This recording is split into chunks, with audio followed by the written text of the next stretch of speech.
इस कहानी में आप सभी का स्वागत करता हूं।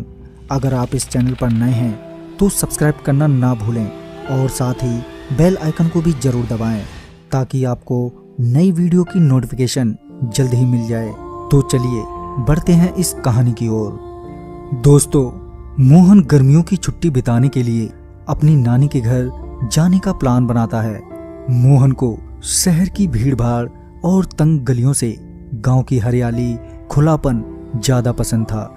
जैसे ही छुट्टियां शुरू हुई, मोहन अपने नानी के घर यानी ननिहाल पहुंच गया। तो फिर क्या था, दिन भर दोस्तों के साथ मस्ती, कभी खेतों में, कभी बगीचे में और तो और गर्मियों में सबसे पसंदीदा जगह गांव का तालाब, जहां सभी बच्चे धमा चौकड़ी मचाते थे। ऐसे ही एक दिन मोहन और उसके दोस्त गांव के तालाब से लौट रहे होते हैं कि रास्ते में मोहन को अचानक ही बहुत कमजोरी लगने लगती है, साथ ही सर भी भारी हो जाता है। मोहन को लगा कि आज कुछ ज्यादा ही मस्ती हो गई, जिससे उसे इतनी थकान महसूस हो रही है। हमेशा की तरह वह घर पहुंचा और अपने नाना नानी को दिन भर की बातें बताने लगा। अब तक शाम हो चुकी थी, मगर मोहन का सर दर्द अब बढ़ने लगा था, साथ ही उसे बुखार भी चढ़ गया था। उसके नाना ने उसे दवा दी और गुस्से से कहा कि कल तुम कहीं भी खेलने कूदने के लिए नहीं जाओगे। देखो क्या हालत हो गई है तुम्हारी, इतनी भी मस्ती ठीक नहीं। अब सो जाओ, सुबह तक ठीक हो जाओगे। अपने नाना की ये सब बातें सुनकर मोहन सो जाता है। देर रात अचानक ही जिमी जोर जोर से भौंकने लगता है। जिमी मोहन के पास ही सोया था, लिहाजा उसकी आवाज सुनकर वह उठ जाता है। मोहन देखता है कि जिमी एक आदमी पर भौंक रहा है।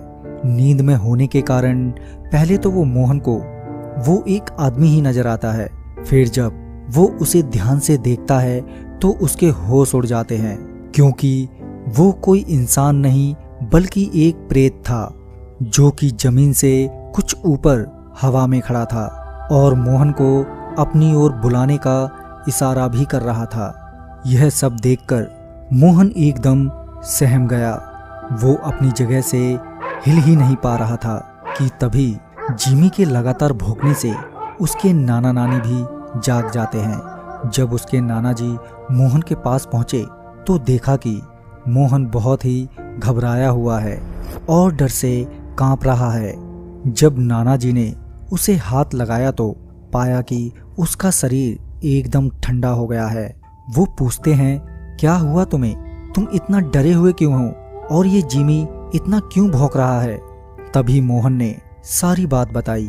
अगले दिन ही मोहन को गांव के ओझा के पास ले जाया गया, जहां ओझा ने बताया कि कल जब मोहन तालाब से दोस्तों के साथ खेलकर लौट रहा था, तब इसने वहीं रास्ते में एक जगह पेशाब किया जहां किसी की चिता जलाई गई थी, जिस वजह से उस व्यक्ति की आत्मा का अपमान हुआ और वो इसके पीछे पड़ गया है। ये सुनकर सब दंग रह गए। मोहन के नाना ने विनती करते हुए बोला, आप ही इस समस्या का निवारण करें।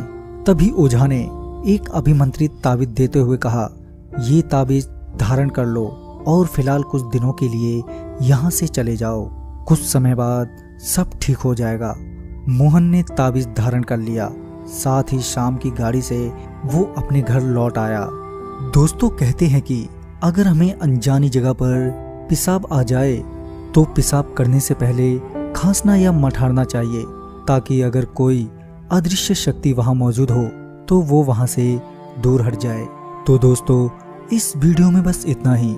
दोस्तों, नेटवर्क 33 ऐसी किसी भी घटना का सत्य होने का दावा नहीं करता।